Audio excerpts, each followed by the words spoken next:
Good morning. First, I want to do a shout out to the polar bears up at the Spetsies Club that every morning at sunrise are out there braving the Aegean. They're just brilliant and an inspiration to us all.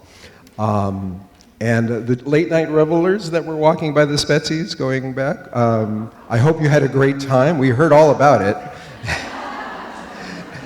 So if you're still recovering, not to worry. This is a gentle session, and we're just going to reflect on what we love most, which is that 10 minutes of freedom we have to discover what the story is all about through our history researching. So it's really a gentle discovery and transformations conversation. With that, I want to introduce, we have 3 beasts and 1 beauty. Sarah, if you think we could sell that to Disney as a sequel, I'm in there with you. But anyway, Olia Hanisch, Wynn Thomas, and Shailaja Sharma. So please.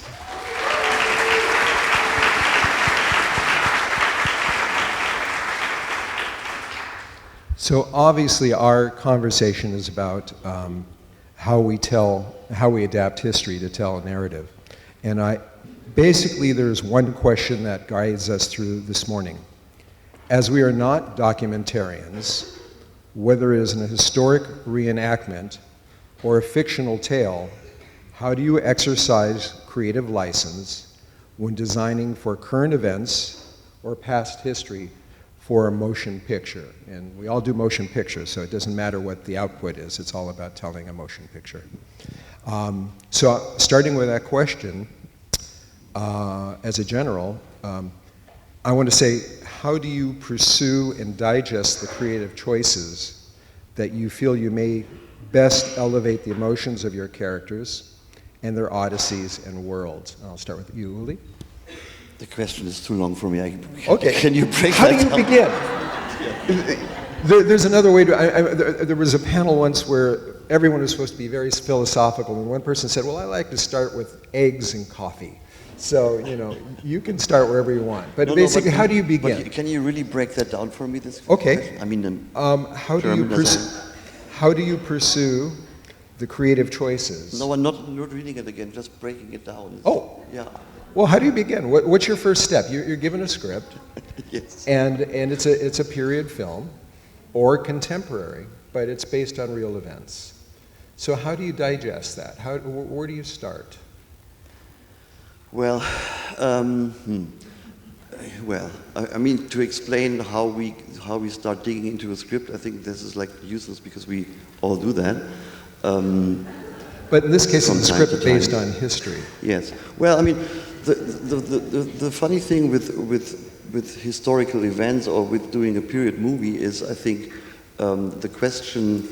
the basic question we always have is maybe become even stronger because the efforts to make a period piece is more complicated. Is in a way for me is always the question why?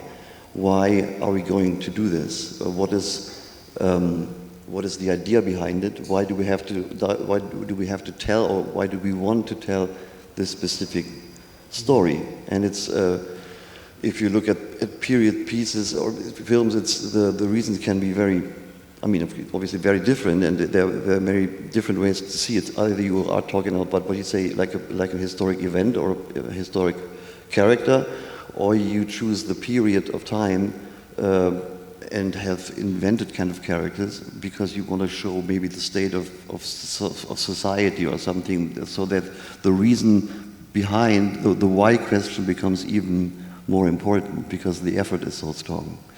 And now I'm losing it. Sorry, I have to concentrate on that. But in fact, what is kind of interesting is that it doesn't matter if you do a period movie or a contemporary movie, because the why question is in a way always the same, because you always need to understand, or I need to understand why we want to do that. What is the attitude and what is the meaning behind it, and that is kind of the main filter for how we are going to do it, what kind of representation, what kind of interpretation we are going to take. And in terms of the term world building, which is like our business, and the storytelling is like in between that. So in fact, what we do is we digest, or we try to understand what it's all about, the meaning, and then do our interpretation. And that's of course the same, and actually sometimes even more interesting if we do a contemporary piece in a city where we live in and we know everything about it. But I think with no doubt you would say that not every film about playing in the same city would look the same. So you can show entirely different versions of your own bloody hometown, in each other movie, and that's the same for period films. So in fact, when we, for example, did The Perfume, which plays France 18th century, actually the period and the time and France didn't matter at all. It was not, it was not important at all. The reason why the writer picked the period was just to think about which was the most gruesome, stinky place in the world ever. And that was Paris 18th century. That was the only reason. So there were no political content or whatever, or characters and stuff like this. The main character doesn't even know where he lives or who else is living around him, and that's a very different approach, right, to the interpretation of this period time. Now, I'm talking too much. Sorry. No. On Perfume, was that based on a real account, or was that all? Was it an original story, or was it based on a real event? No, I mean the aspects of it are real, but. The Perfume is a novel about this guy who has this supernatural ability to smell. So it's. No, he's an invented character. Right. And so you all of a sudden have this strange anti-superhero in the 18th century who is trying to connect to the world and trying to find his own sense and smell and can smell everything around him, which is unbearable. And then he fails. The whole thing is about finding your own identity and the connection to the world. And in this case, how to fail, and that's why everybody can connect so deeply with it, and it makes it so interesting because the sense is blah blah blah. All that is very interesting, but all of a sudden, the period aspect what we had in front of us was kind of unimportant. Of course, we had to do the time travel somehow to the 18th century, but in fact, the character wouldn't care. He wouldn't even look up. He could be actually blind. He wouldn't care because he's only smelling. So all of a sudden, our version, or the key for me to understand what we would like to do, is to say, forget about period, forget about the experts of the 18th century. All we do is a heap of smelling of a smelly sculpture. So it's all about texture. And surface, and everything you see is sort of supposed to be really very strongly right into your nose.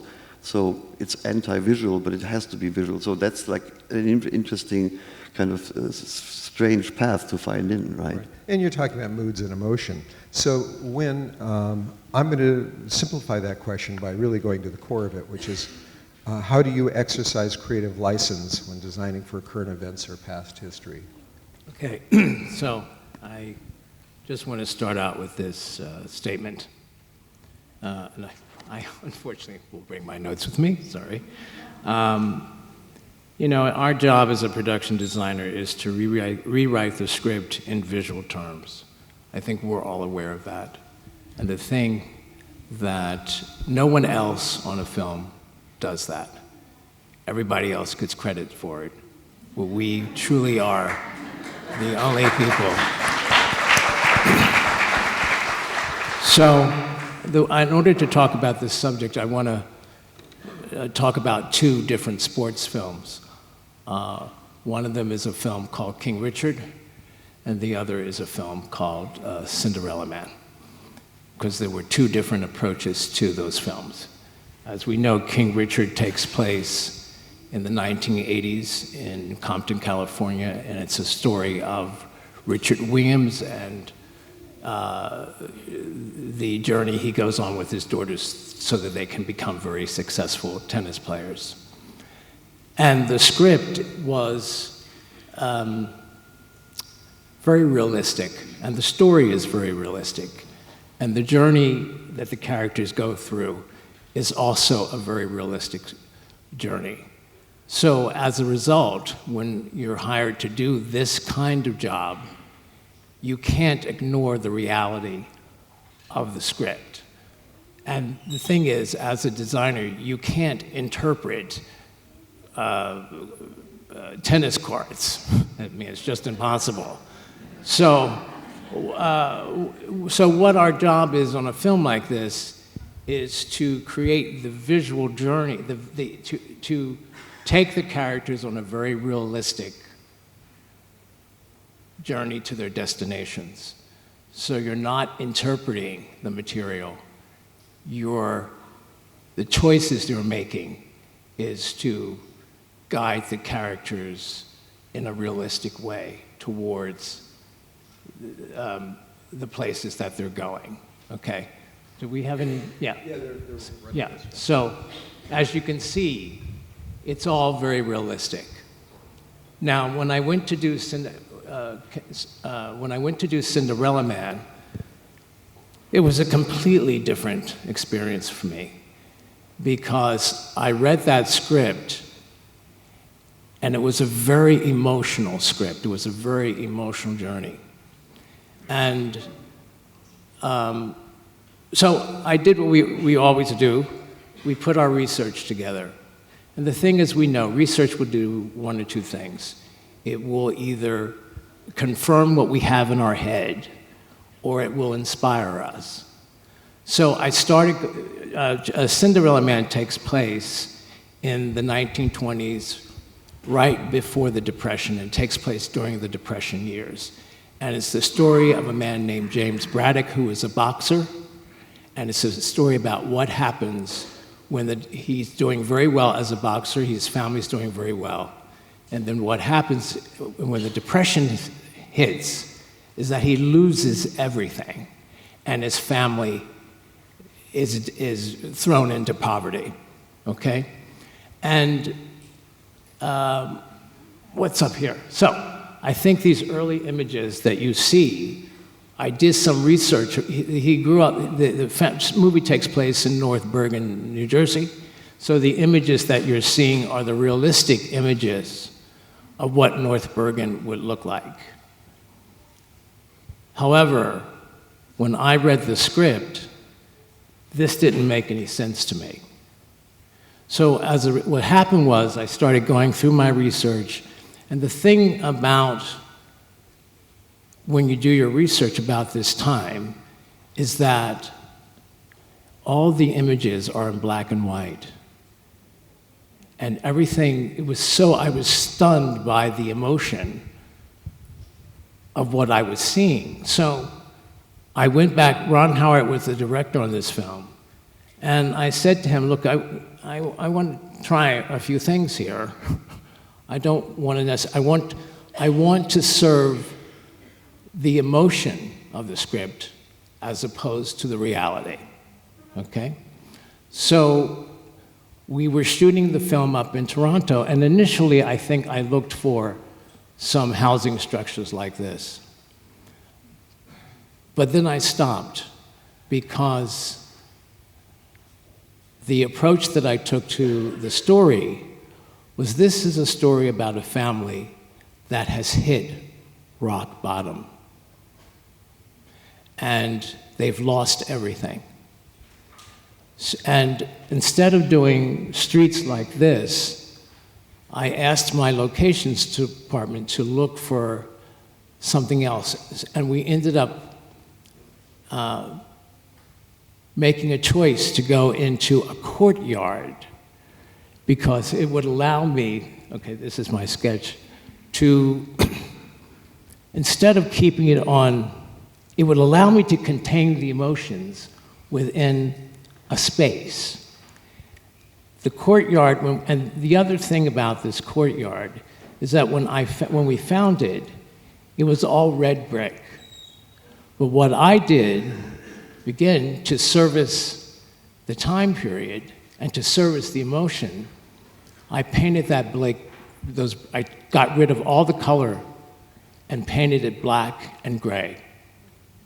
And again, this was helping to serve the emotion.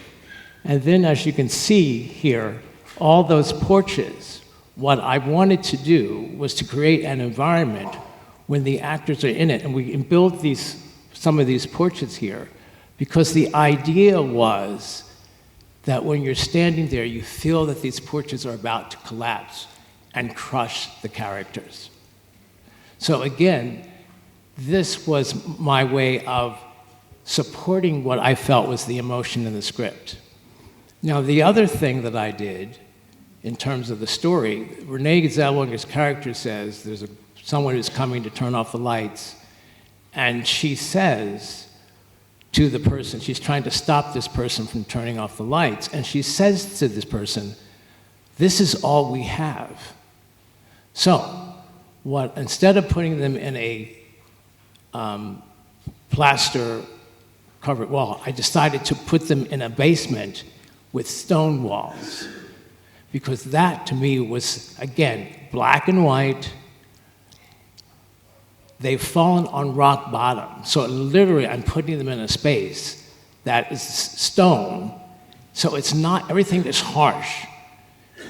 And that, again, for me, was servicing the emotion. Now, the thing is, I'm making these choices, and Ron, and Molly's who work for Ron. Ron is a very conservative filmmaker, and he likes to play it safe. But these were not safe choices, and they certainly were not realistic choices. So what happened was very interesting. But he went along for the ride, and I remember taking him on a tour of this set, and he was a little nervous about it. And he said, show it to Renee, and we'll see what she thinks. So I took Renee Zellweger on a tour of the set, and she walked into the room, and she gasped, and she said, "Oh my gosh, it's so harsh." But I said, yes, it says, "Renee, this is the story I'm trying to tell here. Your characters have fallen on extremely harsh times, and you have literally hit rock bottom, but your character has the only thing she was able to keep were items that were important to her and that were important part of her past." And I said, "You see that chair over there? That chair belonged to your grandmother. And although you've lost everything, you wanted to keep that part of your history." And then a very interesting thing happened. We walked around the rest of the set, and she gave a bit of history to every single piece of dressing that was there. And as a result of that, she understood what we were trying to do. Because as an actor, she has to live in the space. So for me, as a designer, the questions that I ask myself is when I'm reading a script on any kind of project, be it a history project or a contemporary project, is how do I feel? What do I want the audience to feel? What do I want the actors to feel? And how? So those questions are the questions that I ask no matter what the film is. So Cinderella Man to me is an example of a period film where I designed the emotion as opposed to the reality. Sorry, so long answer. Well said.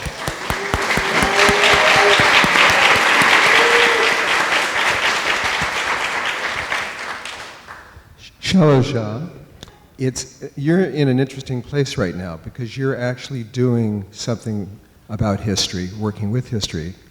So you're living this dream or nightmare. Can you, again, you've had to take some creative license and make some choices, but would you tell us about what you're doing now and how you've gotten to your decisions? Yeah, I am actually mid-shoot right now. I'm shooting a Indo-China war film.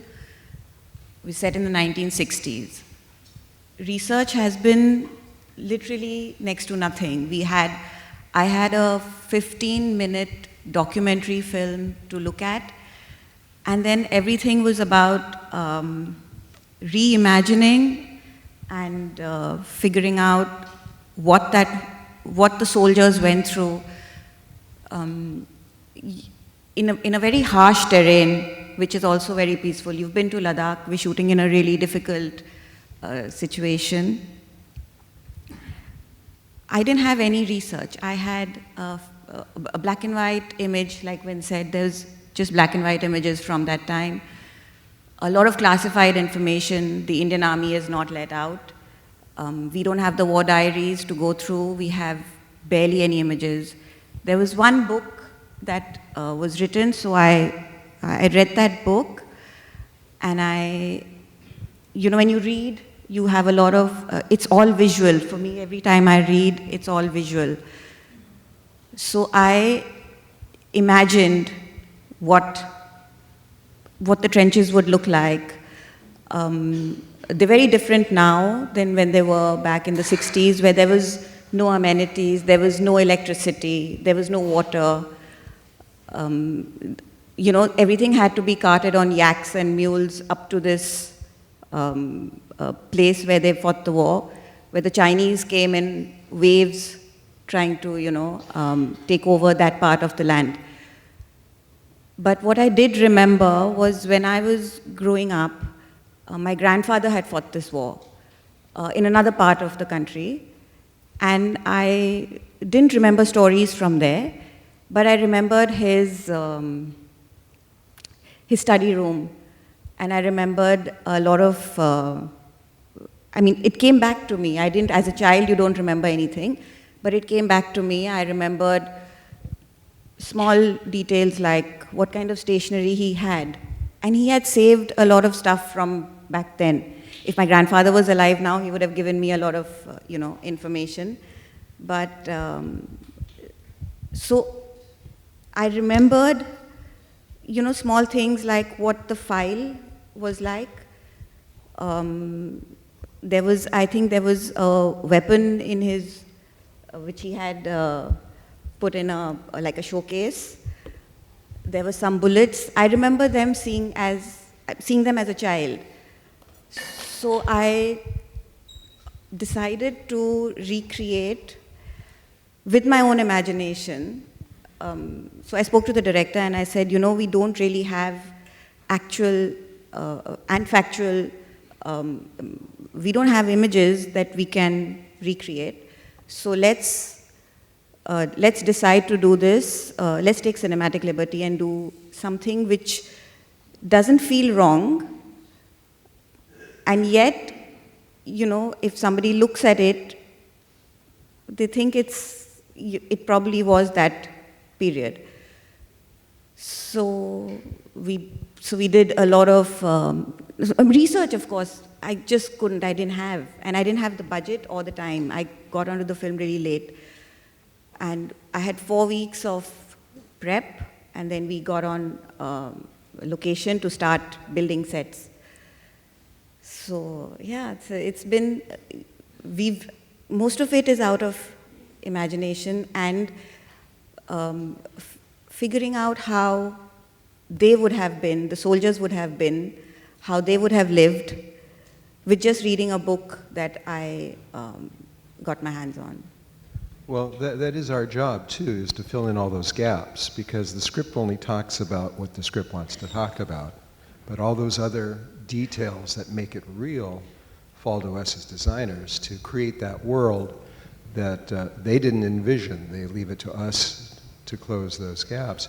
It's interesting, though, because you get me thinking about the fact the further we go back in history, of course, the less information we have. You have to invent more. And hopefully you're inventing honestly, so it's just not about clever design, but it's about telling the story and being true to the characters and the emotions. So it's ironic that you're talking about a Chinese-Indian war that's in the 60s. You'd think that would be lots of information, but you've explained because it was a classified war that didn't exist.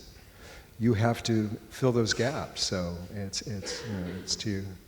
a challenge. Yeah, and the Indian Army refused to acknowledge that, this war, that they lost so many soldiers.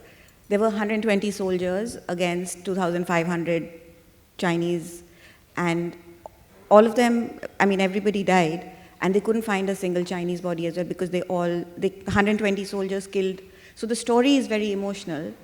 It also gives you goosebumps. When I read the script, I did get goosebumps, and I said, oh my God, we have to create a world which, where your emotion is for the audience to feel, right. Not just in action, but also in the design. Was the writer also the director?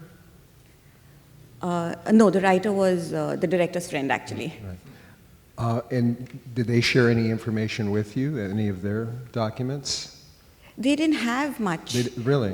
This is a word of mouth, it's just a word of mouth story oral because history. The director's father was in the army, and so everybody in the Indian Army talks about the story. Mm-hmm. And so he's heard the story since he was a child. We all know about this incident. Nobody knows what exactly happened. There is a museum, right. Called Rezangla, which is where the battle happened. But the museum really has nothing. It has a few costumes, not costumes, the uniforms with bullet holes. It has just some enamel mugs, which are dented, out of shape. And it has some weapons. But it has a sand model. That's it. That's all that we had. So we built the base camp. Everything was built handmade from, we bought fabric and made the tents in different sizes and shapes. So. And the vehicles and the weapons for there's that there's no vehicles available. So you just from that period, there's nothing. So we found one guy who had 2 vehicles from that period because the Indian Army got rid of everything. Right. And so we got them. We got them delivered to our location, and we worked on it to make it look like that. Because I remember they got rid of these vehicles in the late 80s, and when I was in school, we used to go to school in one of these. They call the 1 ton and the 3 ton. So we used to go to school in them. So a lot of the stuff that I've done on this film has also come from childhood memories. Gotcha. Yeah. So oral accounts. Yeah. I think that's actually very beautiful because sometimes you have the chance to pull an event, like a terrible event, like this, not only back from the past, but also out of the dark. So you pull it out of the darkness into the light. Yeah. So it's not to be forgotten, and that's a beautiful thing. Yeah. Yeah. Wynn, does this provocate any thoughts for you in terms of her journey? Lovely to hear the approach that you're taking. So fantastic.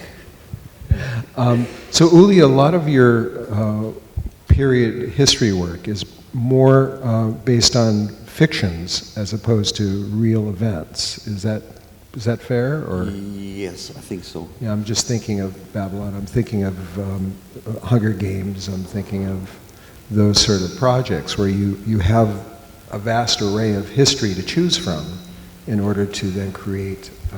Yeah, I think in terms of Babylon Berlin, it was interesting because after a while, I kind of realized that there's not even a story line in a way. I mean, can anybody remember the storylines of Babylon Berlin? I don't.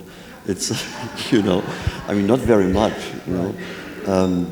It's actually then in this special way, the period itself becomes the story, because in a way all those characters and whatever is happening, they all run around and try their best in this period where everything started to change from old to new, and that for us was the sensational thing to think about it, to deal with really, is saying that at this generation, at that time, in this, just something like 10 years between the First World War and the Second, that everything was happening at the same time in terms of inventing or reinventing the world, and leave everything kind of old behind and restart in what we now call modern or modernism.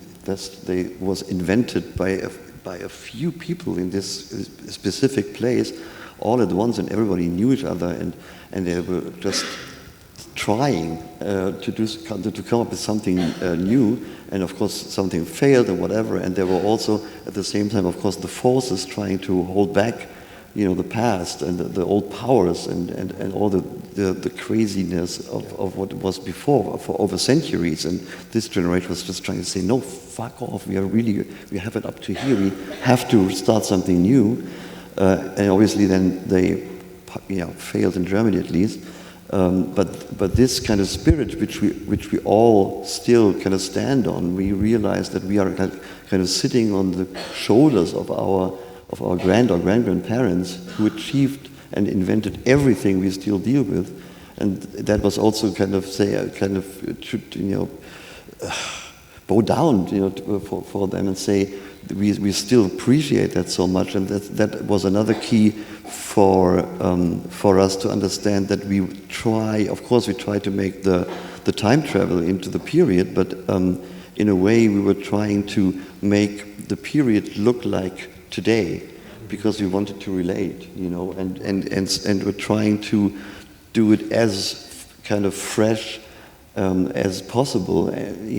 Sometimes we had curious when I realized if I would put an Apple, MacBook on the desk, it could be just today, and that was the best case scenario in a way. The only troubling part was really the cars, because you cannot do a lot about it, and it's like.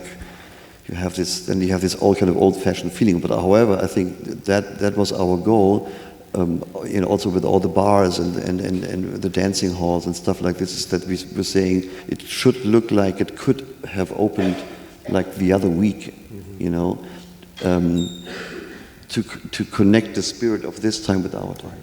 The thing I love about Babylon Berlin is that it has this vibrant contemporary feeling, yet at the same time it feels like you're back in time.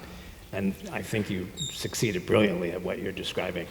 Yes, and at the same time, of course, it has this tendency to call this period like the roaring or the golden 20s and stuff like this, which of course we know is not true at all. I mean, most of the people lived in utter, poverty, and it was really hard to survive, and many people were suffering, and it was really not very luxurious. Yes, and you capture that reality in the apartments that you designed for many of the characters. There's a harshness to how people are living, and the use of color and texture to articulate what that history is, I think is quite brilliant. So. Yes, and again, of course, you have to, or we decided at least, to overdo it to make it visible. I think that's what we do. Also, that's why I kind of always have a problem to use the term reality or realism, because I do not even know what that means in my life, and in terms, if you decide to do something fictional, the whole idea itself is a fiction, so it's invented anyway. So what does the term reality has to do in there? So I don't get that. There's also, there's that danger when going into doing period work of being too precious or perfect to respect the period versus making those choices. That again makes it real for the story. Yeah, it's a terrible thing actually, to be surrounded by experts. Yeah, you got to watch out for those critters. Who want to tell you what is wrong or right. And I mean, obviously, you shouldn't use a phone from the 60s when you do a 30s or 20s piece. But there's so much. I mean, of course, there's wiggle room anywhere, but there's so many not interesting detailed facts. Right, no. You have to deal with. or you can kind of decide however it fits to the system of the world building in this case. And it's also something maybe we should keep in mind, because for any director, he has to face the same nightmare, because everybody is keep telling the director, we cannot do this because in this period they were walking in different way or whatever, backwards or something. And But I have to say, on my previous film, I wanted everything to be perfect and look exactly like it did in that period. Versus now, when I am using a lot of my imagination and trying to recreate a space which I didn't even know in what state it existed. You know but let me just, because I just remember the very first panel, Akim said that, and I just remember we had the same sensation when we started with the research, and we had like hundreds and thousands of images, of course, of this period. And when you do that, and you kind of have your images selected, and then you do the selection which you put together for your, we call it the booklet, or you can call it whatever you like. In this very moment, you do a selection, for yourself, because this is maybe more interesting to you, and this is not. And like the example Akim had with his two, photo books about Harlem. Right. And giving two totally different kind of images about the same place, because of whatever kind of reason, we do the same, and we should be aware of that we do that. In a way, I'm actually using that because during that time I already understand how I want to, or how we really want to interpret the whole thing. So I leave out certain images and concentrate more on others. So it's still, everything is, it's an interpretation. There is no truth. It just doesn't exist. Yeah, I know, like on my previous film, I had a monastery. There you go. Take a win. I had a Buddhist monastery in the previous film, and I was talking to the director and saying, but where's the monastery in Bombay? So then we did a little research, and we realized there was, I don't know how many years back, how many hundreds of years back, there was a monastery which doesn't exist anymore. So then we tried to create one. We built a set of the monastery, and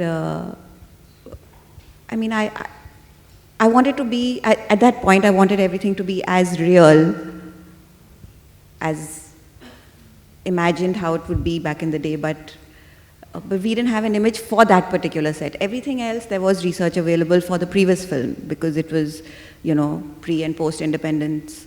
And there was a lot of history, libraries had a lot of images. Just for this monastery, we had nothing. So that we created out of imagination. Well, that's what we're paid to do. You have images, right? I have the monastery image, yeah. The exterior and the interior was built. There's an image. That's the interior. That was the interior, yeah. And we built the exterior. It was we built this whole township. Right. There's a picture of the exterior? Of the monastery. Yeah. No, this was the village in 1936. Yeah. There we go. So this was just created out of, we're supposed to be in a place called Kanheri Caves in Mumbai. Mm-hmm. Where was the monastery there? But there were remnants of Tibetan writing and, stuff that we found. So we took from that and we created this. Well, but you do your research, you do your investigation, and then it falls to your imagination to connect all the dots. And that's, again, we're the dot connectors. We're also, the other thing is, we're the only ones who really care about a backstory to be the foundation for everything that happens within the story. I'm curious how you build your backstories as you approach the work, and how you share those backstories with others. I like to talk a little bit about hidden figures, which kind of pulls into this.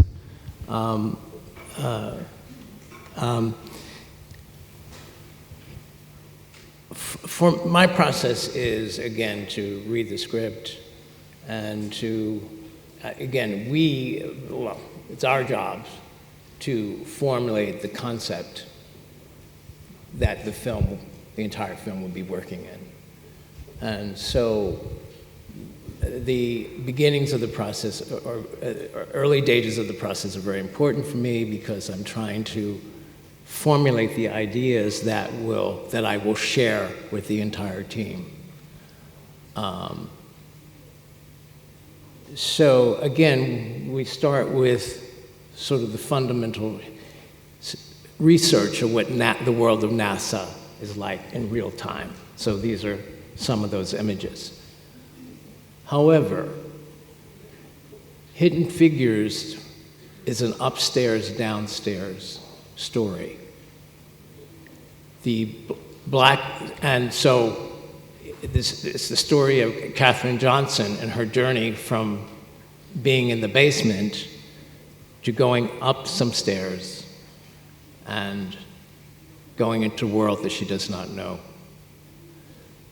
This whole entire story is about astronauts going on a journey around the globe and around the world.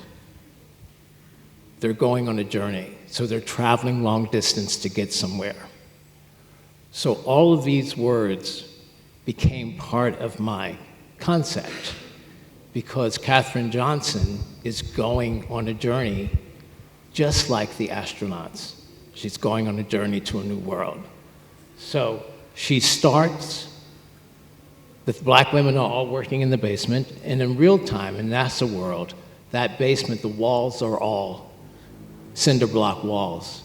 And I made the walls very, very dark in color. But one of the things that I did in order to support the idea that she was going on journey, they were everywhere outside, all of the offices were very long hallways.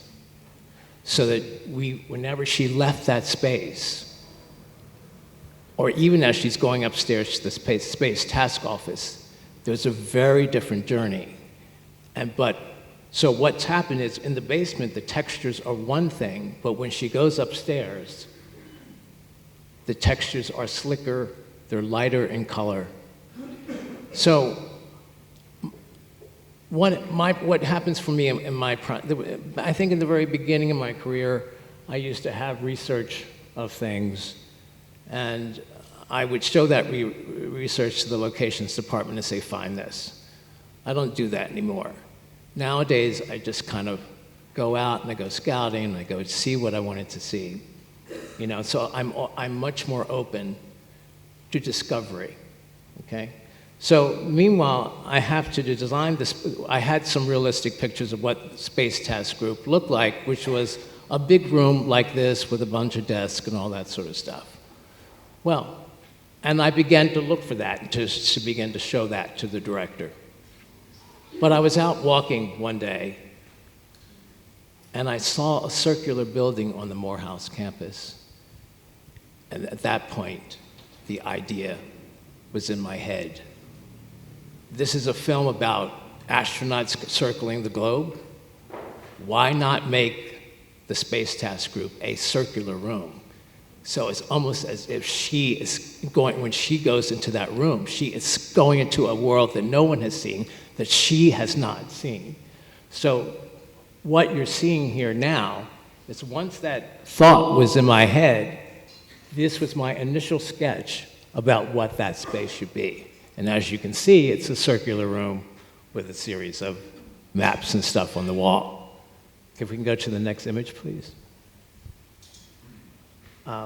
Yeah, so these were the illustrations that we did. So again, for me, the concept leads to the design. And as you can see here, and so what happened was I took the reality of the dressing that was in the NASA space, in the NASA offices, and put them into a very interesting space. Because again, not only is Katherine on a journey, I'm also taking the audience on a journey. So when she opens that door into a room, and she's going, this is a space, you also want the audience to do that. So these were pictures of the actual set. And as you can see, I put a big circular cyc up in, so the cinematographer could not complain to me about not lighting his set, okay? We're always lighting the set. Yeah, so there was like no complaints. And so, but as you can see, so it's a very,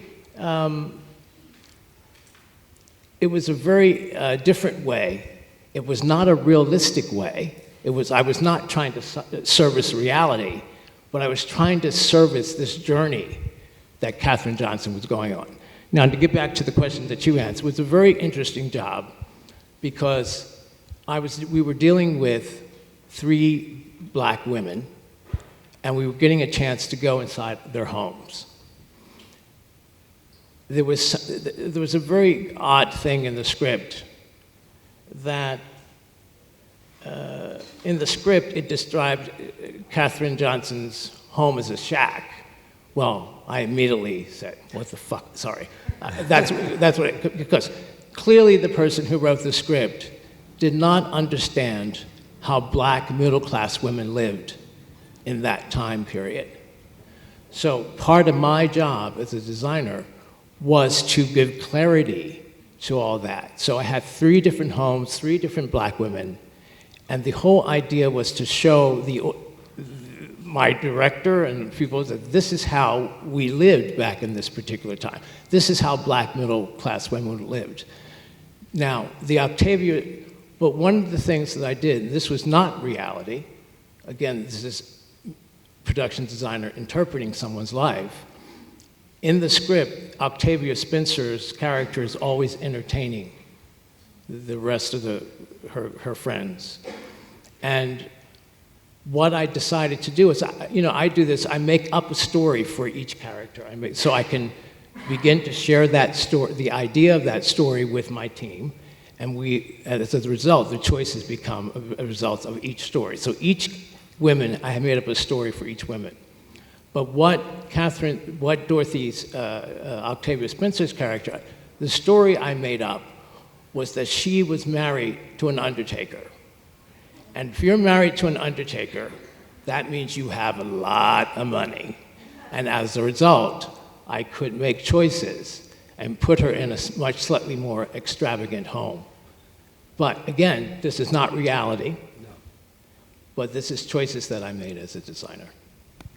I would like to add, because what I like very much, when you come back to the simplicity of something as saying if we send somebody in a journey, choose a long hallway, or saying okay somebody is at the bottom in his life, so put him in the basement, or stuff like this, or saying if you have somebody whose life is difficult, you probably put the ceiling down on top of him, but maybe you give him a window where he can see the stars, and that's storytelling all along, and has nothing to do with the beauty of design or architecture itself, which doesn't mean a thing.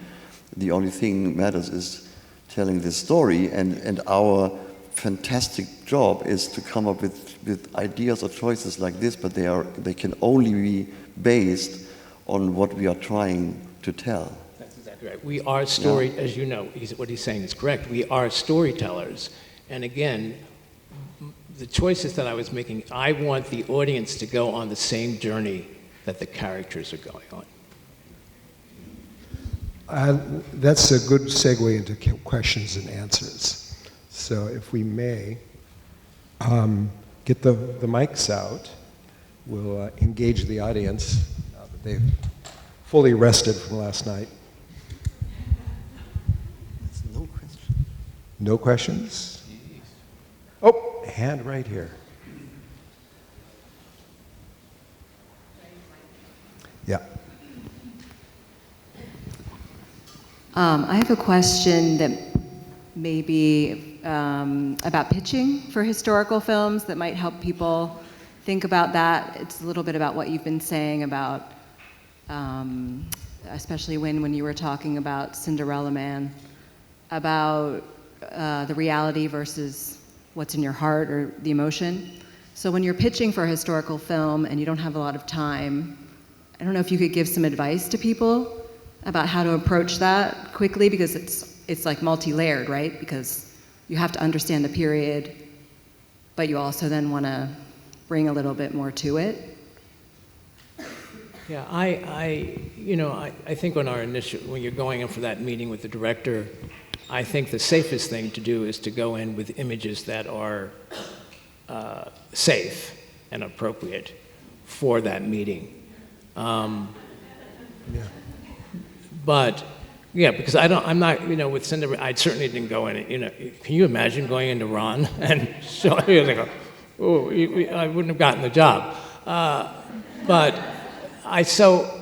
And again, I mean, our job is to figure out what's in the director's head.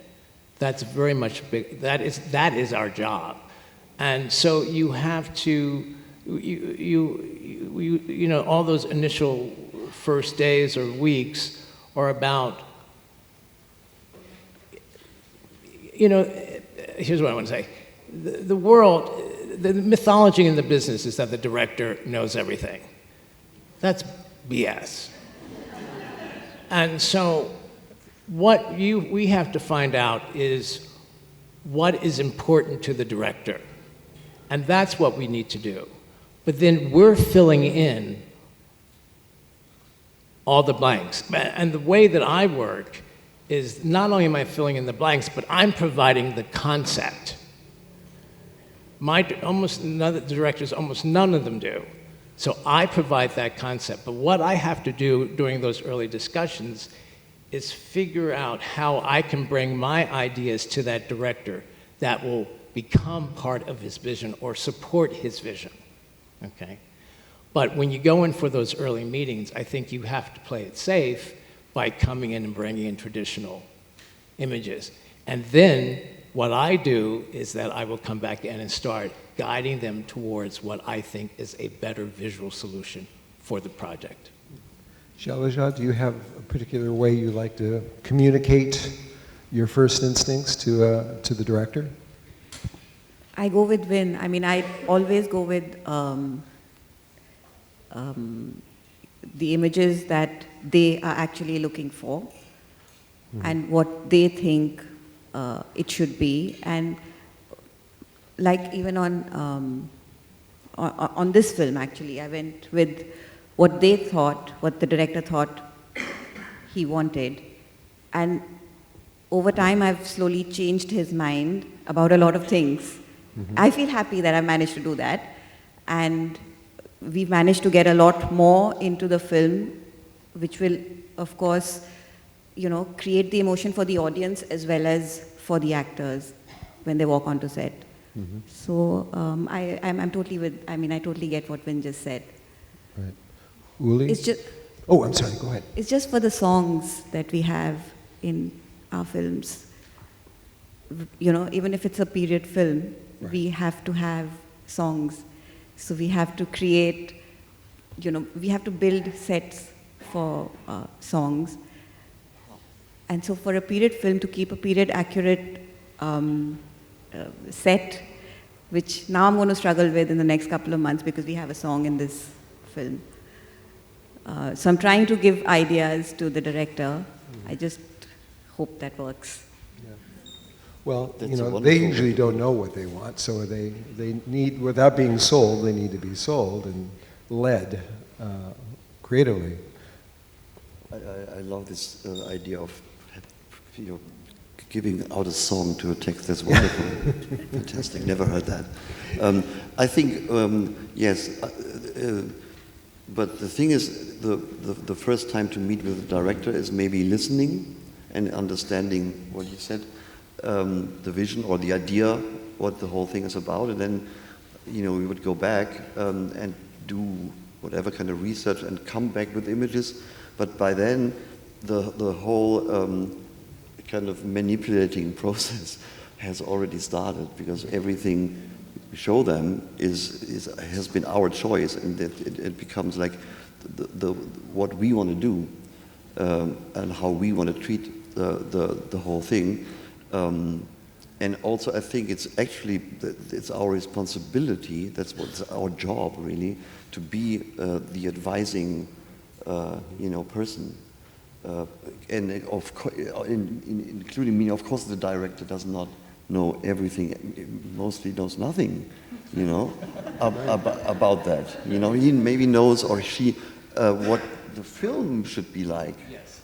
But we create the world, so we have to give advice how it works and explain it to everybody, right? But we also have to leave ourselves open to the happy accidents. We may start to get an idea, but then all of a sudden you have an aha moment here or there that influences how you want to change or make it grow. What have been those sort of experiences for you?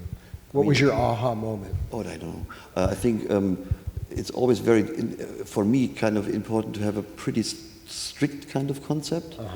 But the aha is whenever you get to a point where you have to break it. Where you can't change the color accordingly because it's sort of impossible or something, and that's good because otherwise it's also getting boring somehow. Any aha moments? I'm sure I've had them. I just don't remember any interesting ones. So sorry. I can't remember any, but I'm sure there is. Another question? Okay, now I see hands. Yes, ladies first. Thanks. You've talked a lot about kind of how you communicate with like the directors or how your kind of world building impacts like the actors. But also I'm wondering about the part of storytelling of like audience, and especially how even just in like the last decade with like social media or sort of online culture, audiences are getting much more opinionated, and that's much more easy to see.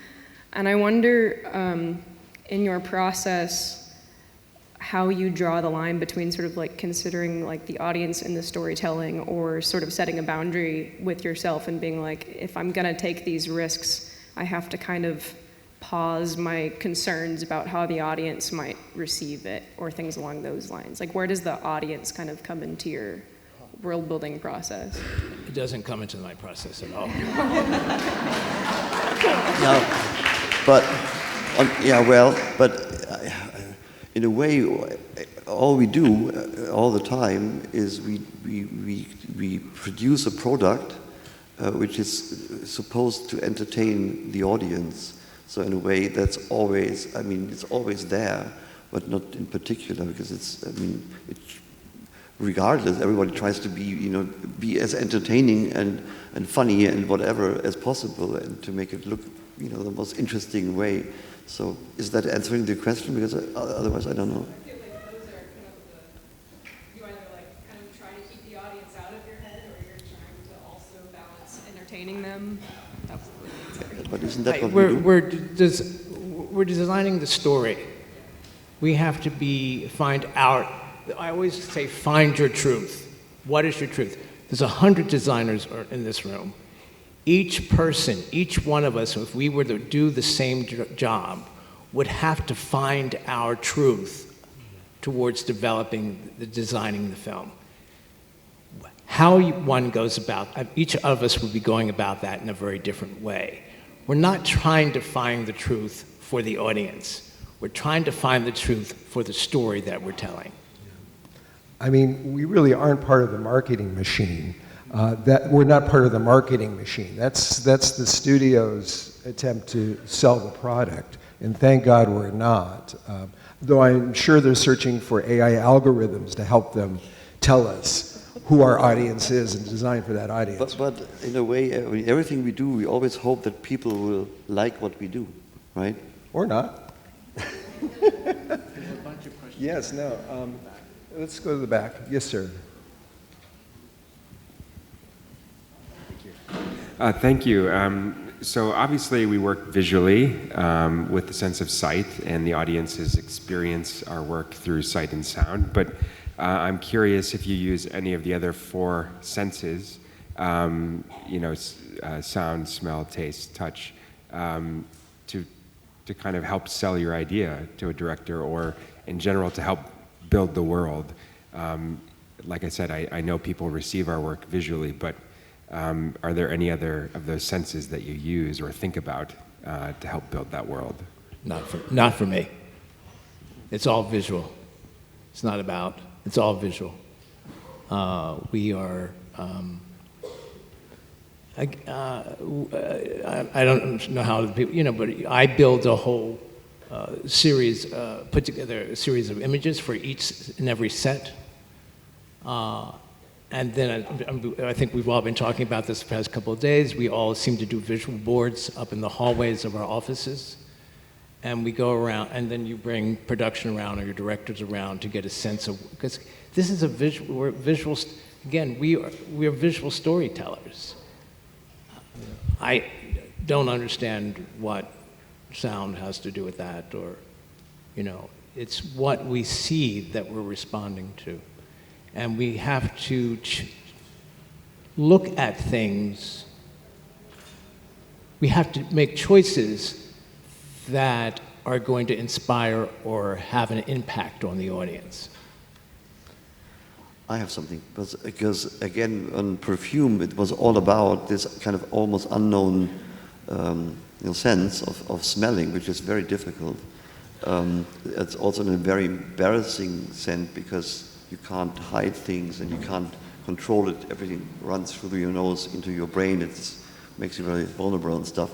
And so, of course, we were kind of thinking, how can we make the film look smelly, Exactly. That's another sense. And people, afterwards were coming to me saying, we could smell the fish market. To be honest, I couldn't. But we would try to do anything, to make that happen. And I liked very much the line of our producer, who was dealing with this story for a long time. However, and he said at a certain point, people had the same sensation when they were reading the book, but of course the book itself didn't smell. It was what was coming through the book into your brain that made you feel to smell something, and that was like the target we should do by doing this visual film, obviously. So that is maybe it's something interesting. Yeah. Yes, sir.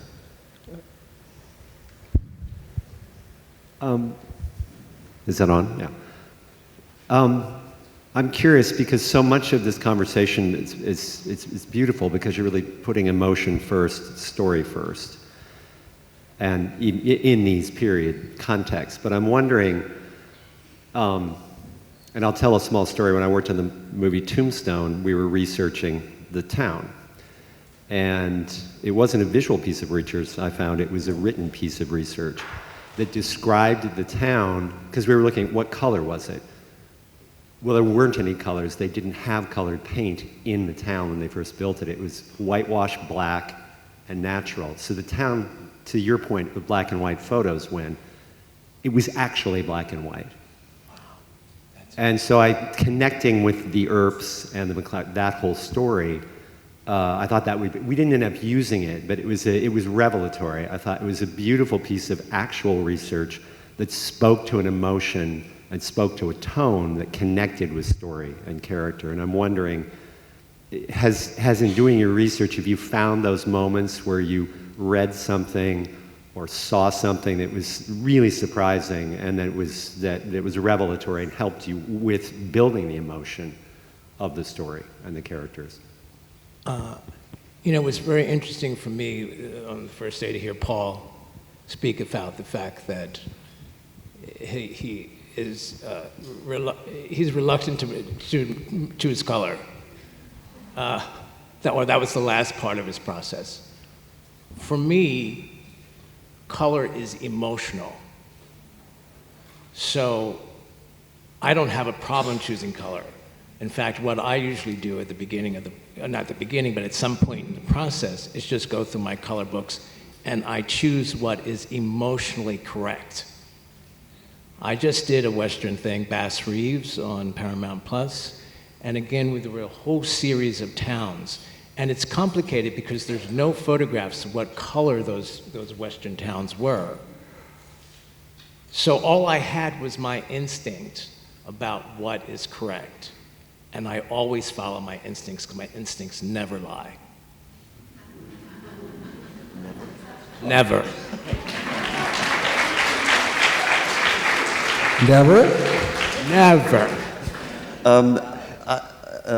I remember when we were researching about the 20s again, and we had, I don't know, I was reading this article that in this kind of poor neighborhoods at that time, the average apartment, which was something like a 2-room apartment, was like the average small, apartment for poorer people. The average number of people living there was 9.5. And that I found very, extremely interesting and complicated for the half person, however. And in this, and of course, and then we decided to build. That was the only build anyway, for this tiny apartment where the main female character, lives with her family, and we told that also to the writers, and then suddenly the family became bigger, so there were like more children and stuff, so there were really 9 people all of a sudden. I think in the first version of the script there were just 3 or something, or 4. And we designed this tiny apartment in a way almost like a corridor, so that every room, the rooms were like, in a row behind each other, so you physically had to almost like step, over each other to get in and out. So again, this kind of information and the idea behind it, the storytelling aspect about it, dictates the design of this tiny apartment. That makes it so interesting. Shailaja, I'm curious, back to the sense question, because music is such a part of the Indian culture, and sounds. And I've always envied musicians because they can create full worlds that I can envision just through their instrumentation. We need trucks. I'm sorry? We need trucks full of stuff. Yeah. So for you, are those other influences something that affect how you approach your work? For designing. songs? For design for the songs? No, from sounds and from music. From sound, rhythms. from music. Interesting. Yeah. No, I don't know. I always turn on music that I think is appropriate to my feeling for the project I'm working music on. is, when you're happy, you listen to music. When you're sad, you listen to music. When I'm working on my own without my team, I listen to music. No, I don't know. Okay. It's a very tough question. Yeah. Because I have to design sets for songs. So that's very different. So I always listen to the song before I think of what the set should be. Yeah. If I don't have the song, I can't think of what the set should be, even because it's, you just break into song. There is no story really connected to the song, mostly, in a lot of films. But in some films, when it's part of the story, it's easy to do. Right. But it's tough. Obviously Bollywood music would not influence a war film. No, it doesn't. But you also have to think of how. Okay, I'm talking about something different now. Just the set of the song. You have to think of the choreography when the choreographers come in and how they break the song down. We have to build the set according to how easy or difficult the choreography is. So I find that very difficult. Yeah. Out of everything else, yeah. More questions. We've got a hand down here, and then we're gonna get all the questions. So just keep raising your hands. This one's kind of personal. I have this weird thing in my imagination where letters and numbers all have personalities and color and shape, and I kind of cross my senses and I can't differentiate between So when I design things, it's a very strange tapestry of all the senses, and that kind of comes back to a question somebody asked earlier. Do any of you guys have any kind of weird neurodiverse things that help you or hinder you or actually add a very strange perspective into how you make your choices? I'm just curious as to if there's anything unusual. I don't. Weird question, sorry, but that's me. I'm just a weird person. Do you mean to avoid certain numbers? I don't know exactly. Or colors or I don't know. What's the question really? Just your process, if you have an out-of-the-box process where you make your choices. I don't know. It's pretty esoteric. It is. Sorry. That's all right. No. Every question, there's no right or wrong question here. There's a lot of people in the mid of the back of the room that we're Yeah. servicing. Let's hear, and then we'll go to the back. Domingo? Yes, please. This kind of goes back to like the sensory sort of question, especially for Uli, that when you were doing perfume, were you trying to get into like, was there like a memory that you used from like a childhood of like a fish market or like the markets to like invoke like this, like the smell, I guess, that people then felt like when they watched it? No, I think on the one hand, I don't think that like myself as a person is in this case, in this process, important enough to become part of it. It's the same like as if I would use my favorite colors for a set. It doesn't make sense, right? So on the other hand, in this case, the subject itself, dealing about scent and the sense of scent, was very interesting because we were reading about it, and it's all of a sudden it comes to you all the, and then of course because sense is so much connected to memory. That's actually the strength about this sense, or one strength, is that we all had this kind of moments when we were remembering sense from childhood and stuff, but that was rather part of the discussion process, which was interesting and kind of maybe adding up the sensitivity about that at the time.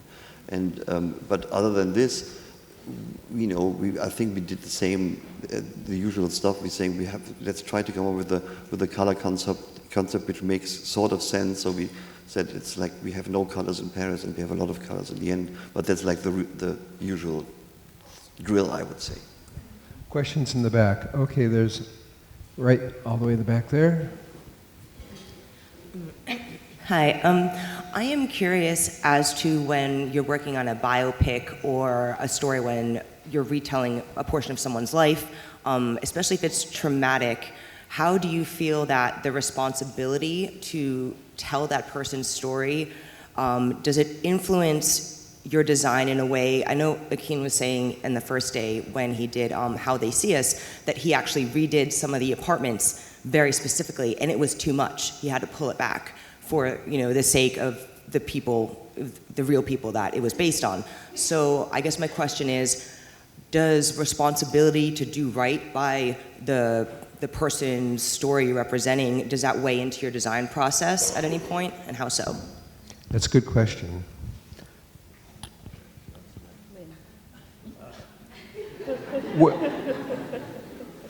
I think it depends on what's in the script. Some scripts are, if there's a story about an individual who has been traumatized, are very realistic, and then some are not as realistic. And I think usually when you're reading something where you have to honor the integrity of that person's life, it's pretty obvious in the writing. And so you're coming into the project with an understanding that you have to honor that person's history,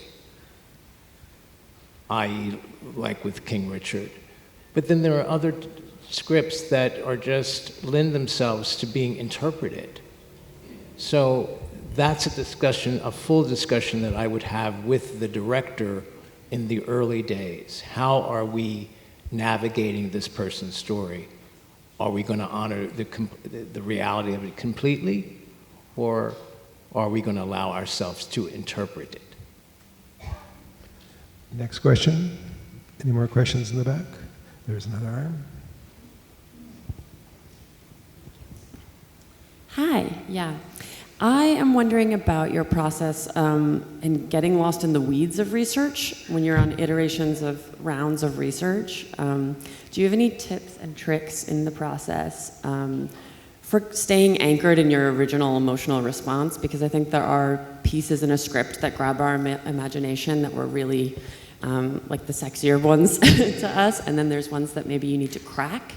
And yeah, I guess when you're going through rounds. It's editing ourselves. How do you, when is enough enough? I think what is research is an interesting process. Can also be boring from time to time, but I think the interesting part right now is because research became so much easier over the last 20 years, I would say. I mean, we remember times where we had to, I don't know, go to archives and they then ask them for a photograph, and they would ask us what we want to see, and we would say something about the street, blah, blah, blah, we don't know, you have to show us, and they would say, we cannot show you if you don't tell us, and you know, it's like this. It was really complicated and frustrating, and then you have like one picture, you know, per day because you found something, you know. And now it's so much faster, and you can kind of swamp yourself with images. At the same time, what of course the beauty was before is because it was so complicated, and you had to go to libraries and stuff where you find the sources. You probably ended up reading about the subject as well, you know. And as usual, the most precious thing we're dealing with is time. The more time you spend with the subject, the better. And the you know, if you have a picture book instead of, you know, a Google whatever page full of images, whatever exactly. If you have a book in front of you and you look for the images, but maybe the best idea is to start reading in between, and that's where you find the informations. Yeah. And it's actually not about being thorough. It's more about getting inspiration through the information. I still think libraries are the best. You read and you visualize. I think this is exactly what I did on this film. Everything is based out of one book that I've read, and I think we're all visualizers here. That's what we do, and books are the best way to get. If you don't have the research, in my case, I didn't have research. I didn't have most information.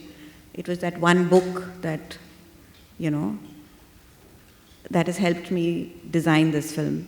Yeah, no, there's so many sources. And walking onto set, if I feel like this is scary, I could die here, or, you know, I could die here because I could get shot by the Chinese soldiers. If I felt that, I was hoping that the actors would feel that too, and they did. So it was all out of a book. Yeah, I'm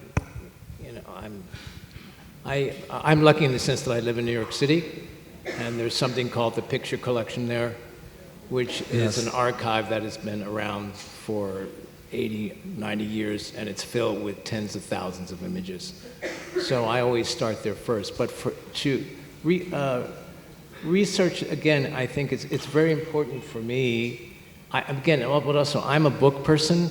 I think it was Mary or someone who was saying a few days ago that she ships her books. I mean, I really do. I still go to the library because there are things that you find at the library and at these picture collections. It's the aha moment when you flip it over. And Lillian Michaels, as we know, Lillian Michaelson's collection, there's stuff that you find that Google does not have. I mean, I don't do the internet thing. I don't. Sorry, and But so for me, the digging process and the exploratory process of doing the research is very fulfilling because it's what you discover while you're doing that. Right. that is very invaluable to me. And on that moment, we must conclude. I want to thank you all for being an attentive audience, and please, if you would.